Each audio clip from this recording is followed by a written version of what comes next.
Hello everybody, how are you doing? My name is Crony and welcome to the last episode of Stories Untold. Hopefully this time we get some closure to what the hell is going on in this game, because so far, at least I have no clue of what the hell is going on. So let's get right into the last session and see what the hell this is all about. Loading taking more than usual.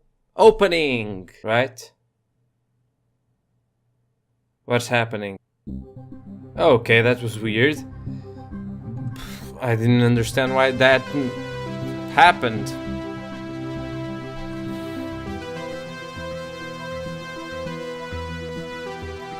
I think that's enough of that for now. Oh, that was so fucking meta. And almost scared me.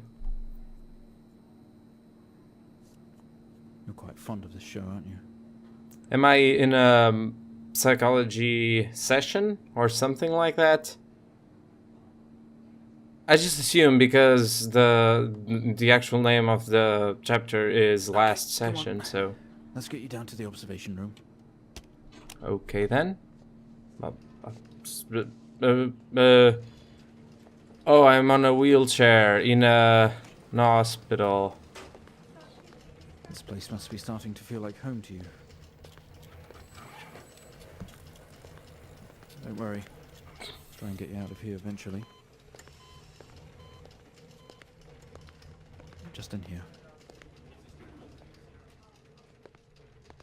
This kind of looks like the room in the second one. Or at least the type of architecture, I don't know. Okay, are we through in the next room? Just relax and we'll get started in a moment. Why would you be in the next moment? We are supposed to talk face to face here. Are we not? Right, Mr. Asian, now are you ready? I guess. Just hit record on the tape deck in front of you when you're ready. This is subject 12-19-86-23, new session entry. We have myself, Dr. Alexander leading, and in a room we have our patient, Mr. James Asian. I don't know if that name is familiar. From a 2-week coma following his accident. What accident? Last 3 sessions, James's attempts to recollect events of the accident seen him merging his memory with his imagination. These episodes have always ended in panic, and we've had to terminate the session abruptly.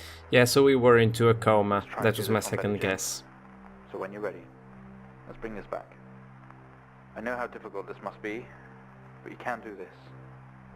James, it's time to remember.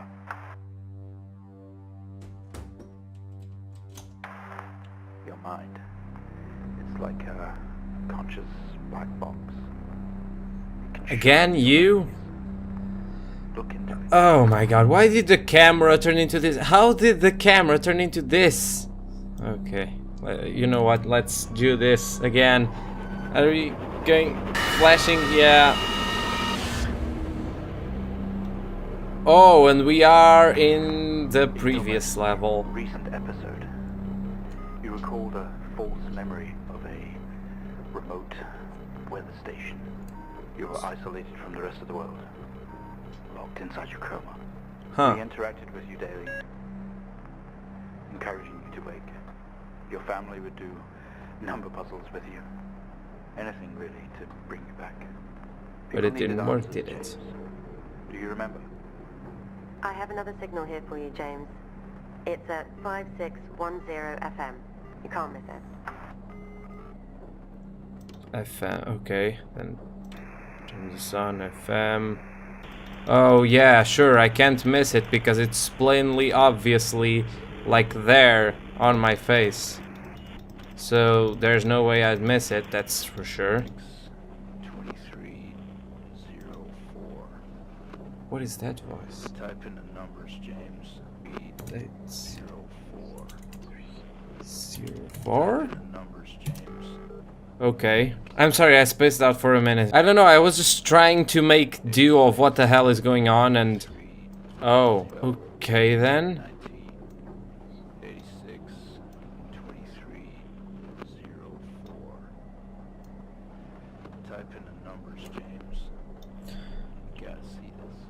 So what do I have to... This is 20F. What?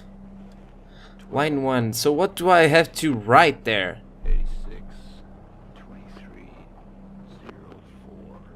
20F fatal accident. I am This is 20F. going to write the ones that are circled because those appear to be important. Because there are 3 that are circled, but there are also 3 that are just scribbled off. So I don't know if these are the ones. I suppose not, because they do not exist. Or these, and these should be the ones. So 20F fatal accident. 20F fatal 20F. accident. 19. And you can shut up. Thank you very much. Empty whiskey. Okay. Next line, I guess. Empty whiskey.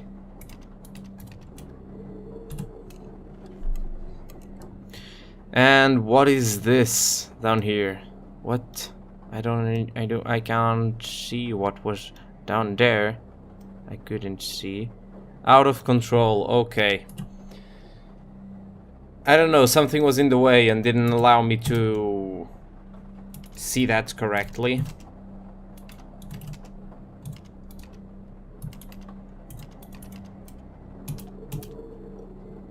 Nope, apparently not. Oh yeah, I can't spell apparently, so yeah.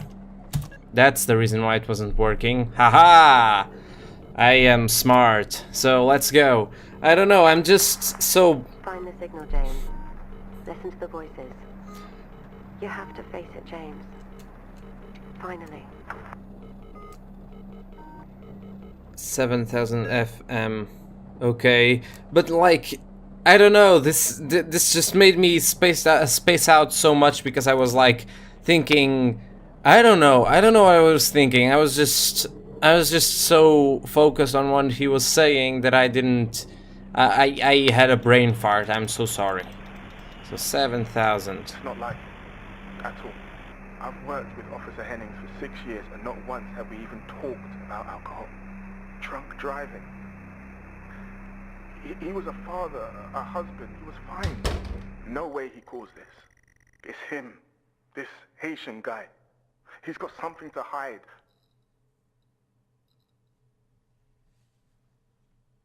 Okay, so we are in new territory.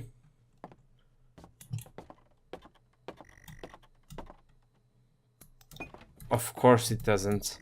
Oh, I'm back at the hospital, and this is the room that I was just in. Oh, it's still recording.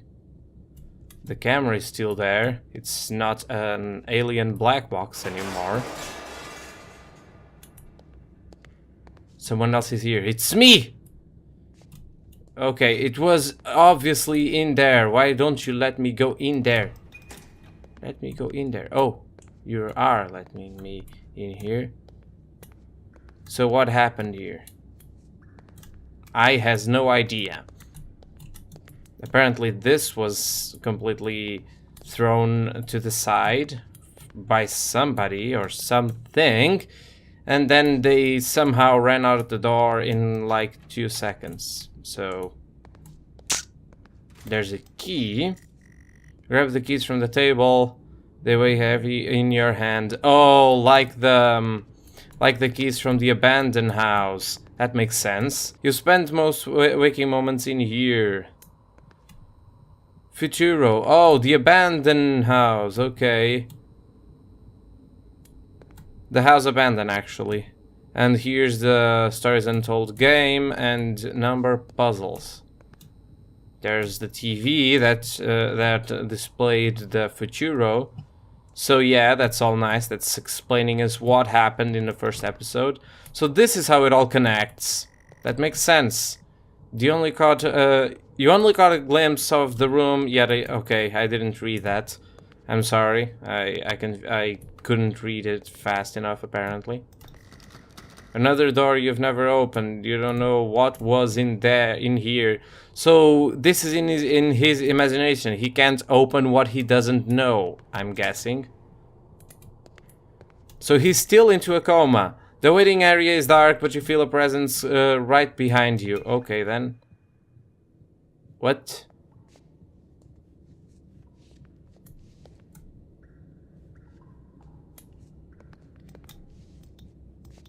I tried to open this and something weird happened. I don't know. Brave boy! I suddenly had like shiver down my spine, so I had to say that. More locked doors! Yay! Standing over me? So I'm into coma and somebody is saying like, "Hi, I am here." Locked. Again. Oh my fucking god. Feel dread. Huh. Light. Oh. Okay, we have a 22-year-old male just brought in from a vehicle collision. He was awake and mobile at the scene, but collapsed on arrival to the emergency ward. Oh. The other passengers died in the accident. I'm getting no pulse. Prepare for defib. Amp charge full to 10 and give me 100 joules. Oh, I can mess with this? Come on. What do you want me to do? I don't understand. There's nothing here. I don't fucking know. What am I supposed to do? Awaiting X-ray data. Oh, that's an eye. That's my eye. Haha. Okay, then. Boo! What do you want me to do? I don't understand. Oh. Oh, so that's not, okay. That makes sense. That kind of makes sense. My brain! Joules. Charging up full to 10. 100 joules. Do I have to turn this off and everything that I don't need off? Oh, okay then. Clear. Ah, shit! Okay. No reaction from first stage. Let's try higher. I am clearly up! Joules. Keep the amp charged at 10. Also, why is the... One question, why am I the patient and supposedly I am the one controlling... Charge at 10. Let's go. controlling the machinery here? That doesn't make any sense. Clear. Am I alive now? Okay, we have a reaction of some sort here, a weak signal. Let's keep going. Increase again. Oh, 360, that's one of the higher, like, frequencies that they have to do when they're defibrillating a person. I believe it doesn't usually go more than that. Or it's not... Or it shouldn't go anywhere beyond that. So this is all about a car crash. Somebody, all his family died and he's the only one who's still alive. Or has a chance of surviving. Seems we have a pulse. Yay! Rhythm is stable. We need to run an X-ray right away. Look at my eye, all dangly and moving. Oh, so yeah, so I was indeed dying. Let's get it going now, please. Okay, X-ray. How did I operate the X-ray? I do not remember. Off, and haha! It is correct. Looks like an intracerebral hemorrhage. We need to drain this now to relieve pressure. Prepare for trepanation. And that's going to put me into a coma. Okay, then. Kind of makes sense, I guess. The drill, please. Oh, the drill. Sorry, I brain fart yet again.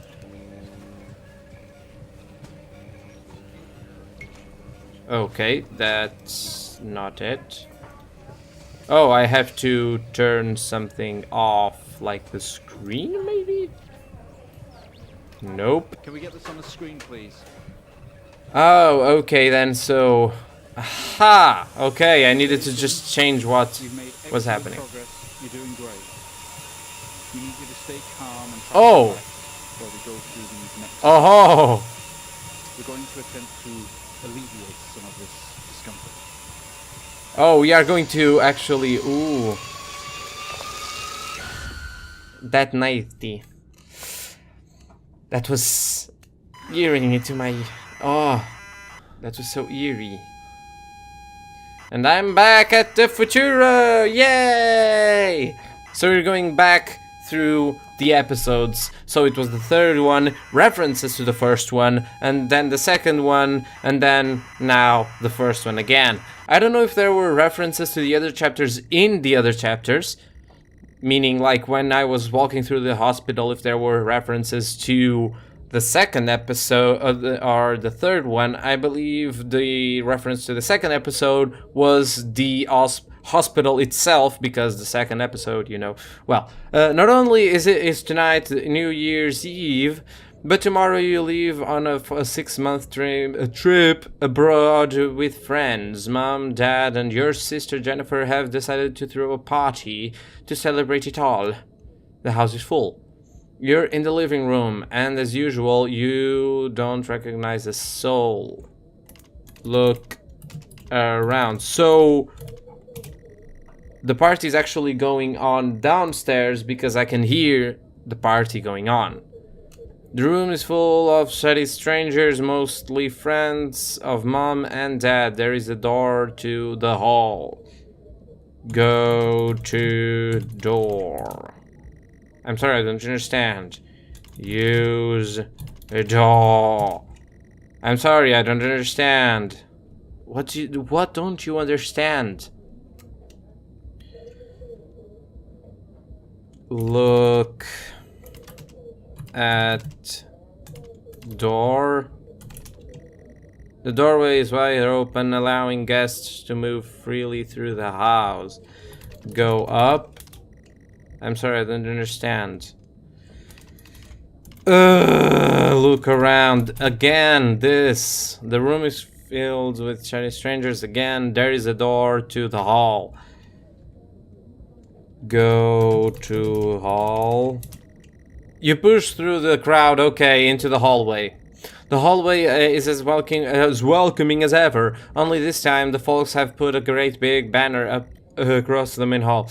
Half-finished drinks are abandoned on almost every horizontal surface. Stairs lead up, although the party is firmly downstairs. Okay. Then go up. As much as you'd love to, you promised you'd stay downstairs with the party. Go outside. Now is not the time to leave. The party is for you, after all. Chat?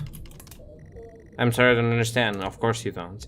Look around and let's see if there's anything else to do. Same as ever, there's a door to the living room and door to the kitchen. So, go to kitchen, I guess. We were in the living room, probably. They say all the best parties are in the kitchen, and there was also where I found 1986 for the first time. The kitchen is full of people and loud. There are drinks and food on the table, and the party is in full swing. Dad has cooked a hog roast, which sits proudly on the table, although no one is eating it. Look around. There's a utility room, a writing on the wall. Also, Jen is here signaling you. So, look at wall first. Sorry, I don't know what you're looking at. Look at writing. Why doesn't it recognize? What? Look. Wall. Look at writing on the wall. Do I really have to write it down? Then I don't know how to look at it. There's a utility room and writing on the wall. I am telling you to look at the wall. Why don't you look at the wall? Well, Go to Jen, I guess. You push through, apologizing over and over to get to Jennifer. Okay. You hug, you're going to miss each other. You thank her for the party. She asks if you're enjoying the party. I'm not gonna be a dick, so yes. You tell her it's great, even though you don't really know anyone. Yeah. She tells you to enjoy it anyway and to loosen up. She asks you to get her a drink. Get her a drink. You pour Jen a drink and one for yourself. There's an awkward silence with Jennifer. She always has a question. She asks if you have everything sorted for the big trip. I guess. She repeats herself, asking if you are ready for your trip. Yes. You tell her yes, that you have packed everything. Okay. Another hug. Your family have really gone out of the way to make this trip happen for you. It might be what you need to get some perspective and maybe not fuck up so much. She's going to miss you. You are going to miss her. She walks away. Well, damn. Jen has disappeared into the crowd. You're left standing, nodding and smiling at approving faces. There is so much to do for this move. Can't mess it up. But first, a drink. Drink. You pour down and down another drink. Okay then. Anything to move the night along. Drink again, I guess. Look around, I guess. Now the room is full. There's a utility room and writing on the wall. Go to utility room. You open the utility door and peer in. You're never allowed in here. Normally this is where Darth keeps his fine wines and whiskeys. Ceiling to floor racks. That's dangerous. A collector, although he does actually drink them too. Okay, so he just keeps the bottles. Okay then. There's the bottle with a ribbon round it and a card. Okay, read card. You pick up the whiskey and the card. It's your dad's writing. Son, we're so proud of you and everything you've reached. You've earned this. It's a bottle of 25-year-old double malt. You shouldn't really, but you have to try it. Okay. With your whiskey in your in hand, you take in the room around about you. There must be hundreds, no, thousands of pounds worth of drink in here. You really must thank your dad for the whiskey.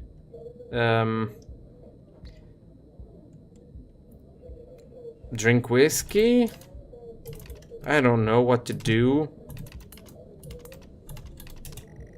You take a swig. It's probably the best and the strongest you've tasted ever. Just wow.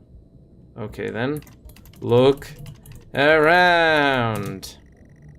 I wrote it wrong, probably. Look around.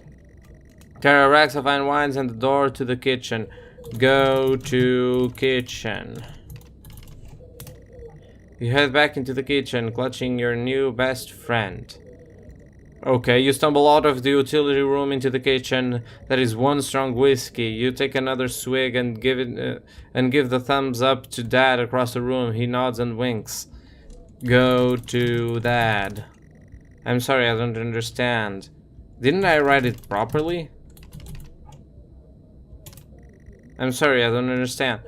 Okay, then, go to hall. You go back out to the hallway. A few bumps and laughs on the way through, and you make it to the hall. You stop Dad in your tracks. It's Jen, covered in blood.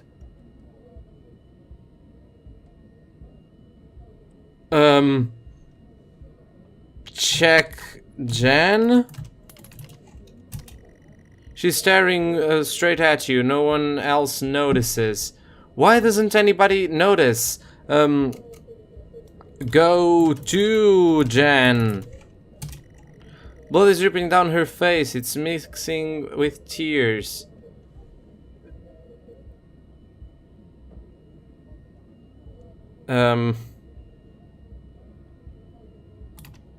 Talk to Jen.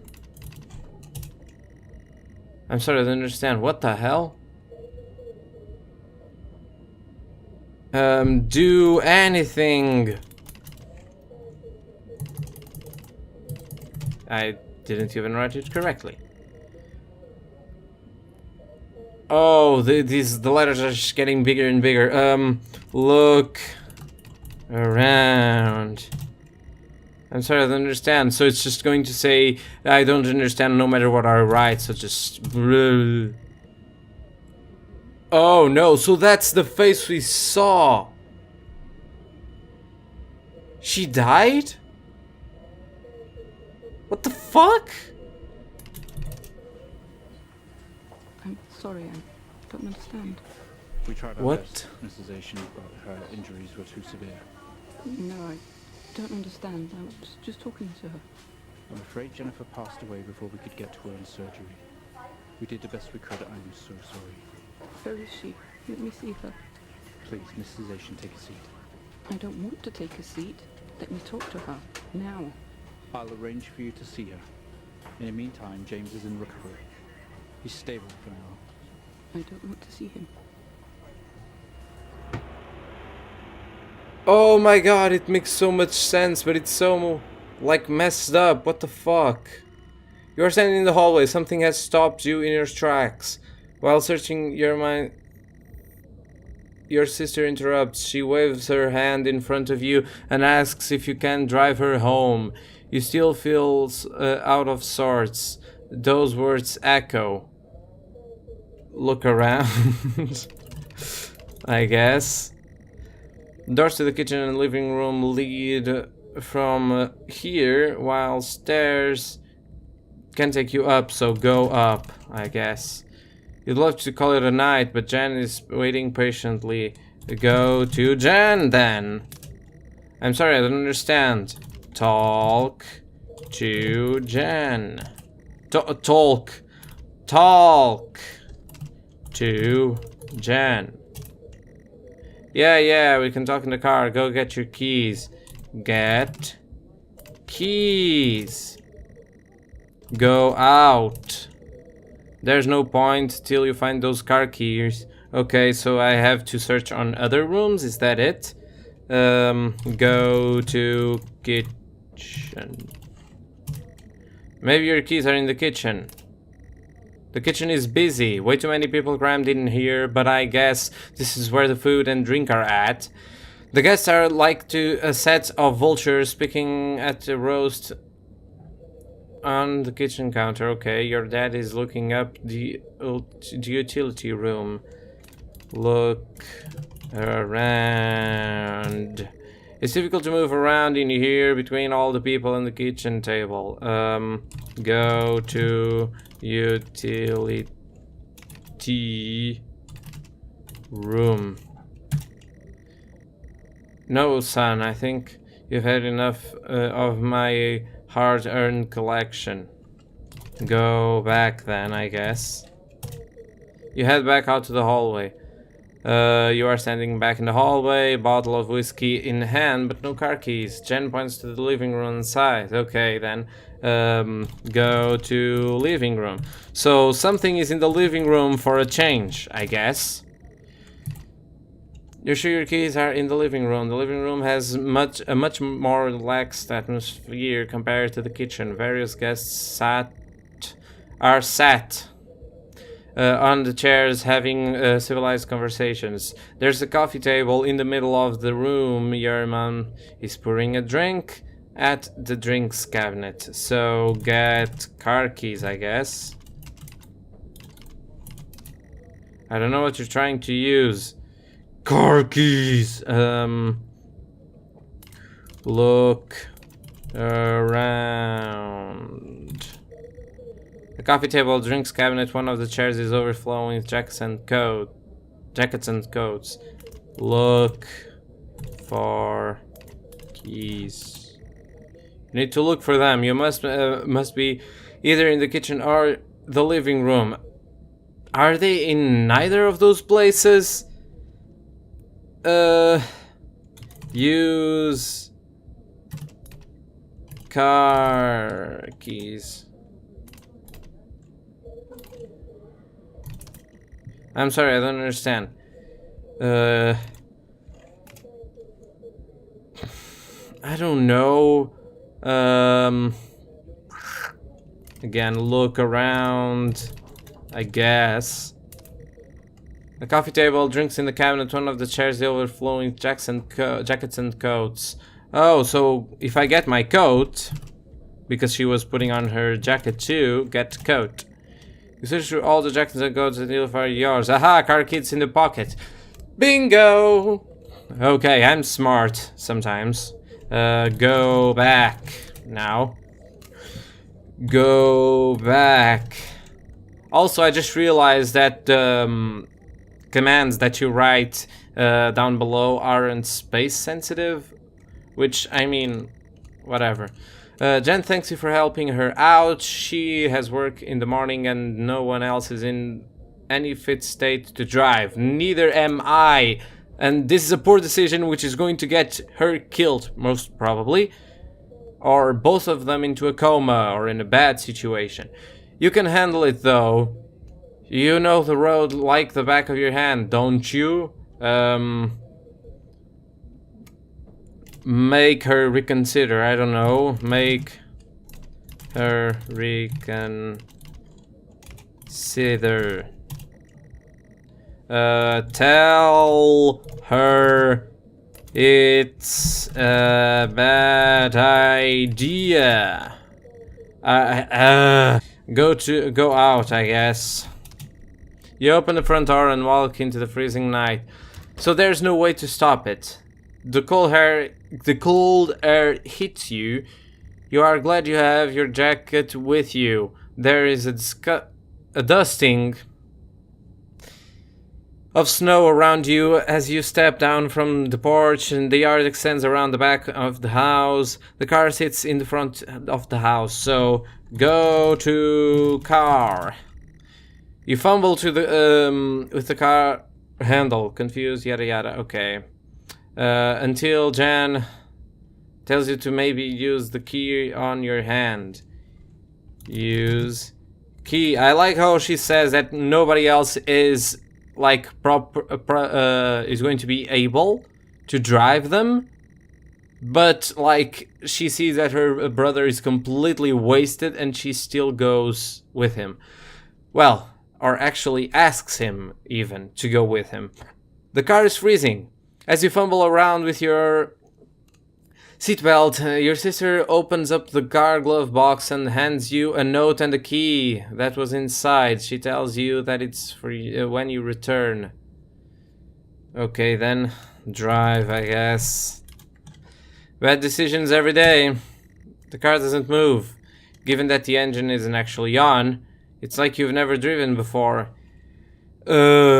Use car key. So, like, for other things, I don't have to say one foot in far in front of the other. But for this, I need to... Yeah, it takes a number of attempts, but you eventually slot the key into the ignition. Use ignition, I don't know. Ignition. I don't know what you're trying to use. Start car. You turn on the keys in the ignition and the car roars to life. Drive. Bad decisions every day, I say. The car squeals but stays stationary. Suggests releasing the brake, giving you a wide-eyed stare. So... release the brake. It's like driving as a toddler. I get it. Release the handbrake. So, set on drive, I guess. Set on... No. Then, now drive? Or is it going to... You put the car in gear, okay. Put it out the driveway, like it's the first time driver. I am driving very drunk on towards the road. The town where your sister stays. Jen started dozing off as soon as the journey got going. This shouldn't take long. You come to a junction. Is it left or right? You can't remember. Try to remember. God damn it. I'm sorry, I don't understand. I don't fucking know. Right? Right is always right? I'm sorry, I don't understand. Go right. You don't want to, but you had better ask. Okay then. Ask Jen. She grunts and throws her arm to the left. It's left. Of course it's left. Okay then, I was going the wrong way. Never mind. Go right. I don't know. I just... As you start to turn to right, I started... It's left, not right.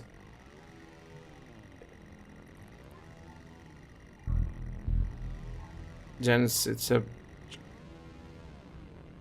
Okay then, slow down.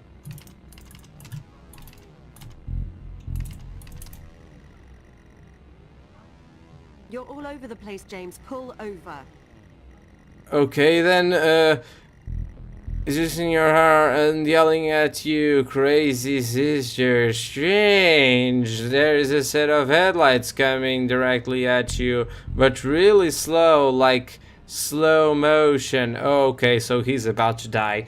I knew right was a bad option. What would happen if I chose left? He would probably say like, no, you're sure it's right. So, I don't know, did I make the wrong option? I just picked left because she was like sleepy, and so she was like, it's left, stop bothering me, and it was actually right. I didn't want anything bad to happen. Oh my god. Fuck. You tried to react. Okay, so that was the reaction. Well, fuck. There's nothing you can do to stop this. There's no to control it. Oh shit. James! The lights merge with your car. The outside joins the inside. The whole world around begins to scream. Oh my god. Lost it all. Your sister, your parents, yourself. And then you made it worse. Go on. Show us what you did. You wake up in the car. Your world is upside down. Your seatbelt struggles against gravity, trying to hold you. Go away, black box. I'm trying to read. To hold you in your seat. An impact into another car has torn a hole into the chassis. Poisonous fumes spill into the car from the engines. You are in grave danger. You have to get out of here. Help your sister out. This is what I do. First, help my sister. What the hell? Can't do anything for her right now. You need to help yourself now. What? Can I? No, this doesn't do anything. It's just here. Also, these are headlights. Oh. That's why they have a gigantic light in front of them, and that's why you see flashes whenever they get near you, because when the actual headlights came towards you, you saw your light flashing before your eyes. Makes so much more sense. Okay. I didn't even think about that. Wow. So get out, I guess. You can't move. Your seatbelt is still in place. Use belt buckle. You release yourself from the seat. Gravity takes over as you slam onto the roof of the car. Oh my god, the car is upside down. I didn't even realize that. Get out.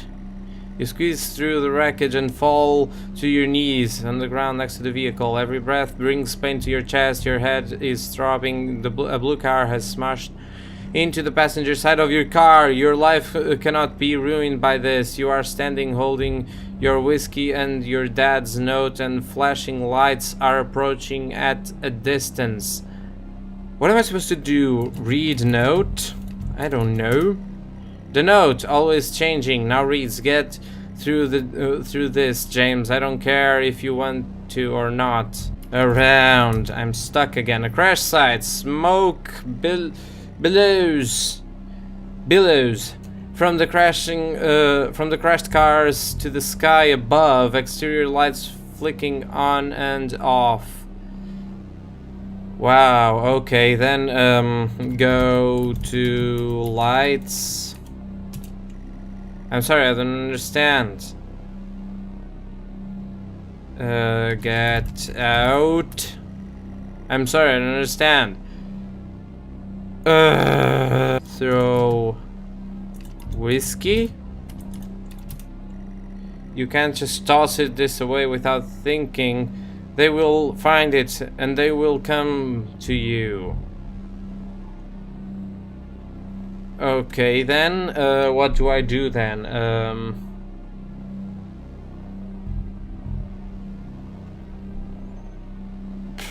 Throw to car? I don't know. Throw whiskey to car. Maybe that's the reason. With the lights approaching closer, you begin to hear the thrill of their sirens. You simply cannot go to jail for this. You clean the bottle to remove your connection with the whiskey. You then very deliberately spill the remainder of the bottle's contents onto the driver, and you toss the incriminating evidence onto the passenger seat. Okay. A circle of flashing lights surrounds you, illuminating the crash site, and in the darkness, behind them an army of people, all staring. One figure steps out, a silhouette, and walks towards you. Oh, so that's the silhouette on the second episode. That's why, oh my god, on all of these black boxes are the lights from the people. But the reason, I don't understand if they are the headlights or the lights that the people are carrying, because whenever you go near these lights, they show flashes from your life, and that's usually when you're about to die. And when were you about to die here? When you had a car crash, and there's blood everywhere, and there's siren lights and everything. It's just really cool, really. I am really focusing on the story right now, but all of this is so cool. I can't describe enough how much work must have been done to do this. And so, just one question, was the third chapter all about him wanting to be alone and escape everything? Because, I mean, it's just a feeling. I don't know. Go to figure. As you approach the man, the pulsating lights around you get dimmer and dimmer while the pain in your head increases. You fall to the ground. I know you're tearing yourself apart over it. No matter what you keep telling yourself, you have to listen to me. Is this Jen? That accident. That poor man. Me. Yep. You have to remember. It was all your fault. Oh shit. Oh, that was expected slash unexpected. How you left me there to protect yourself. Planting evidence on some poor man. You went headfirst into that officer and you wrecked all of our lives. Oh, okay. And then So you there's couldn't no even lights take here. Responsibility. You did the right thing for you and no one else. Save yourself. Only it was wrong, wasn't it? What? Look at you now. Utterly consumed by it. If I go through here, there's just slime. Oh shit, man! So many flashing lights! Tell them. It was all my fault! It's just going, the ending is just going to be me waking up and saying it was all my fault, something like that. Listen to yourself. Ah, so many flashing lights! Oh my god, this is starting to bother my eyes. Nothing's opened. Okay, let's just go on then. Oh, hello there, light. So this is all in the coma that I am right now.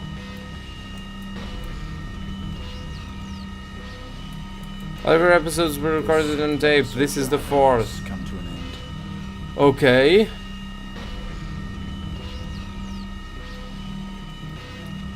Make it stop. Make it stop. Do you remember? Do I have to destroy the camera? No. Sometimes they make you want to watch your past sessions to see what really happened. Stop it! Okay, I was able to click something. And it just ends? Well, I think we've made progress today, Mr. Haitian.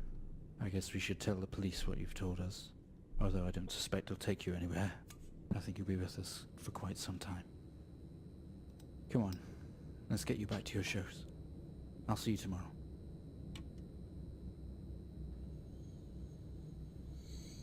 Okay. Okay.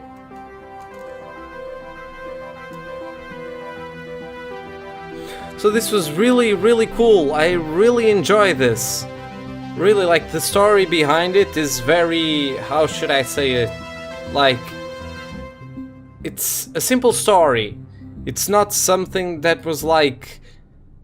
I don't know, it wasn't really thought out, but everything they constructed around it was really, really cool. I really enjoyed this game. I really loved the way it all came together, although I still don't understand fully what happened in the 3rd episode. Because to me the 3rd episode kind of like just felt like a bridge back to the 1st episode and just to leave us in awe and nothing else. I don't know, maybe it's just me thinking and just saying everything wrong. But again, I really enjoy this. This was a really cool game. Good on you. You've impressed me. I really thoroughly, although I didn't do very good, especially on the interactive part of the game, I really liked it. I really enjoyed it. So yeah, that's pretty much everything I have to say. So with that said, thank you guys so much for watching this video. If you liked it, just click like button, let me know, subscribe to my channel for more content, and as always, I will see you guys in the next video. Bye bye!